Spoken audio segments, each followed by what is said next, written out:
The last time I spoke to you guys about Insurgency Sandstorm, you all seemed pretty excited at the prospect of a gritty tactical shooter, a hardcore shooter, set during a modern war, and you were excited to see what was coming for the game. The developers at the time, they gave us a peek at some gameplay, so we got to see some weapons, some vehicles, some gadgets, and even more, and I myself was extremely impressed at what the team had managed to create. The team at New World Interactive have just released a development update for Insurgency Sandstorm, confirming and locking in some key information, so let's break it all down. First of all, I'm going to have to start with some bad news. The console release of Insurgency Sandstorm has been delayed and pushed back into 2019. The development team are now targeting a release on the PS4 and the Xbox One in the first half of that year. The PC version will be launching in September 2018 via the Steam platform, and the reason for this console version delay is down to quality. The team working on the game didn't feel they had the time to get the game into the right shape that it needed to be for consoles to launch alongside the PC. And so, therefore, rather than releasing a potentially broken, badly optimized and buggy product on the consoles, the game has been delayed.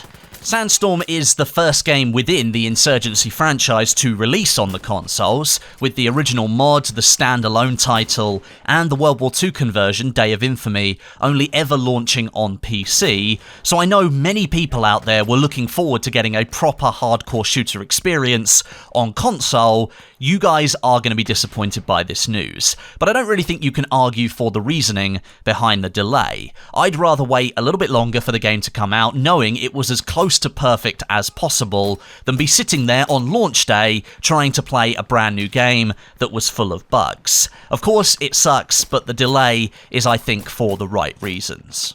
Going back to the PC release just briefly, a day in September hasn't yet been locked down for release, but there are some interesting discounts that you can take advantage of if you decide to pre-order the game. I know how some people feel about pre-orders, so this may not be for you, but at launch, the game will cost $30, but if you decide to pre-order, you will get 10% off the price of the game, and that takes you down to $27, and on top of that, if you already own Insurgency on Steam before you pre-order, you'll get another 10% off as well, giving a potential of 20% off the game's price.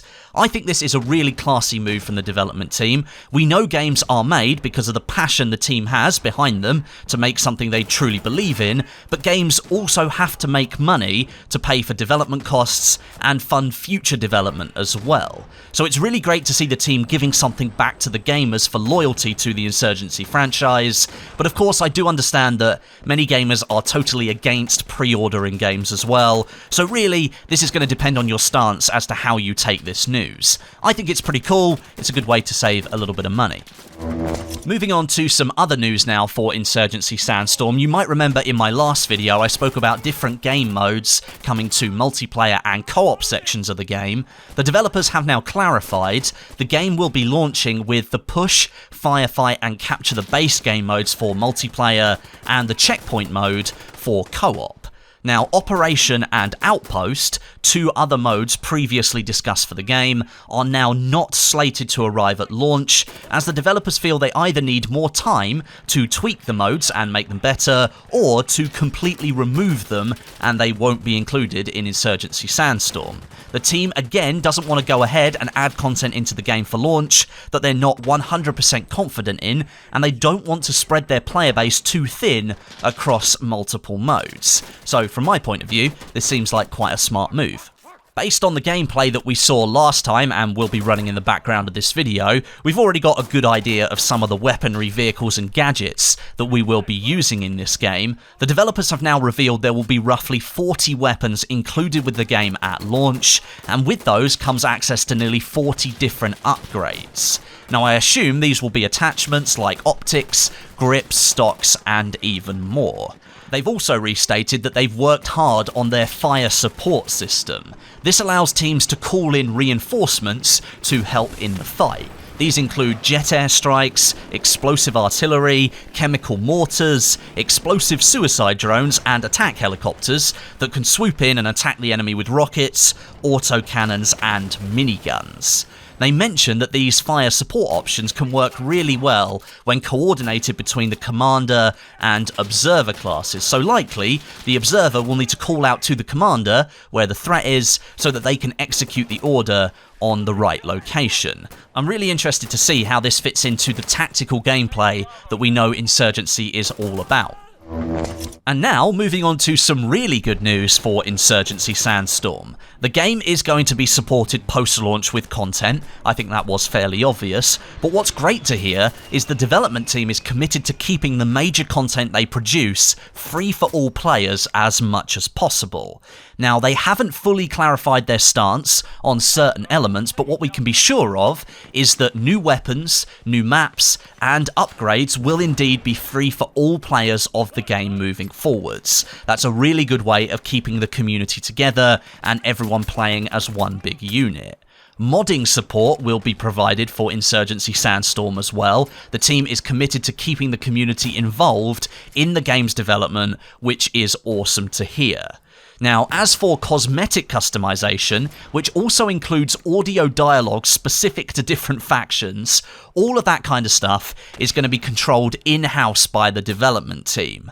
There won't be any Steam Marketplace integration for this game, there won't be any loot boxes, and it appears that Cosmetic Customization is the way the team is going to continue funding the game's development. You can unlock items by simply playing the game and progressing your account, as you would do in any other first-person shooter, or you can use a premium currency in the game as a real money purchase to unlock certain cosmetic items if you want to. It's totally optional, you don't have to do it, and if you don't want to spend any more money on the game than actually just purchasing the title, then you can just play it and you will unlock things along your way.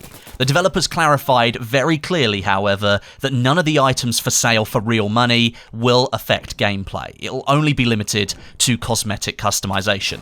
I think the development team here have got a good chance to have success with Insurgency Sandstorm. The appeal of a modern shooter, and one that's tactical and hardcore, is stronger this year after other games announced they'd be sticking to a historic setting, but I do think it is a big shame that the team have had to delay their release on the consoles, which is arguably the bigger of the two markets that they're trying to hit. And of course, it being a brand new market to the team, it's really disappointing they couldn't hit their initial target. Now, Insurgency has always had a good following on the PC, so this title, I think, will perform quite well there, but the delay of a console release might negatively affect the game's potential to sell to consumers. Being pushed back into the first half of 2019 and missing that autumn and winter window where most gamers are looking for new games to play is quite detrimental, I think. We'll have to see how it works out, but with a smaller development team behind this game compared to the big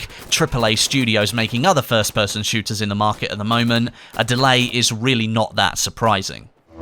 So, other than the disappointing news that the game is being delayed for the two consoles, this update from the developers does deliver a lot of good news for fans of Insurgency Sandstorm. I think this game is going to give me a Modern Warfare fix this year, alongside Battlefield 5 for the World War II action, and I'm also keeping an eye on that World War III game that I showed you last week. If you missed that video, it will be linked in the description for you, but maybe let me know in the comments what you're thinking about Insurgency Sandstorm. Were you a potential console buyer and now you're disappointed, or are you still looking forward to the game because you're learning more and more details about it? Let me know down in the comments section. But thank you very much for watching though, and until next time, my name is Westie, and I'll catch you guys in the next video.